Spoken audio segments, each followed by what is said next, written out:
Shalom, shalom, bien-aimé. Le Seigneur m'envoie t'annoncer aujourd'hui une bonne nouvelle. Dieu te promet la réussite.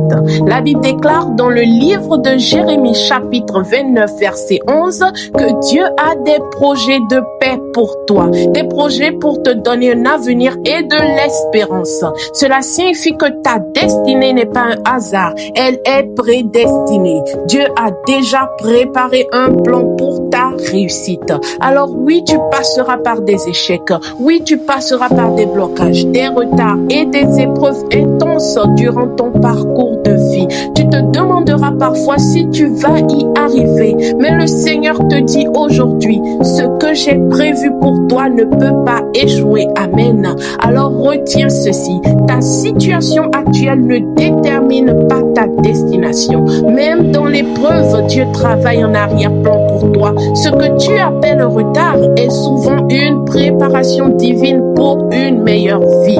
Alors toi qui écoutes cette parole en ce moment, le Seigneur te dit, j'ouvre des portes pour toi, j'aligne les circonstances en ta faveur, je te conduis vers ta réussite. Amen. Et cette réussite n'est pas que matérielle, mais elle est dans tous les domaines de ta vie, tant spirituel qu'émotionnel.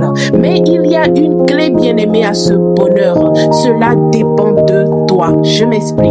Dans le livre de Josué, chapitre 1, verset 8, il est écrit que si tu médites la parole de Dieu et que tu la mets en pratique en restant fidèle et obéissant, c'est alors que tu réussiras dans tout ce que tu entreprendras. C'est-à-dire que c'est à ce moment-là que tu bénéficieras de la réussite que Dieu te promet. Alors reste fidèle, bien-aimé, et reste attaché à Dieu. Mets-le au centre de ta vie, même dans l'épreuve. Marche dans l'obéissance, même quand tu ne vois rien. Continue d'avancer avec foi, détermination et persévérance, car lorsque Dieu promet, il accomplit. Et ce qu'il a commencé dans ta vie, il le mènera à terme. Amen. N'est-ce pas cette parole dans le psaume 37, verset 5 qui dit « Recommande ton sort à l'Éternel, mets en lui toute ta confiance et il agira. » Alors aujourd'hui, relève-toi et déclare avec foi « Ma réussite est entre les mains de Dieu. » Je veux te voir prophétiser sur ta vie en écrivant en commentaire « Ma réussite est entre les mains de Dieu. » Amen. Soyez bénis.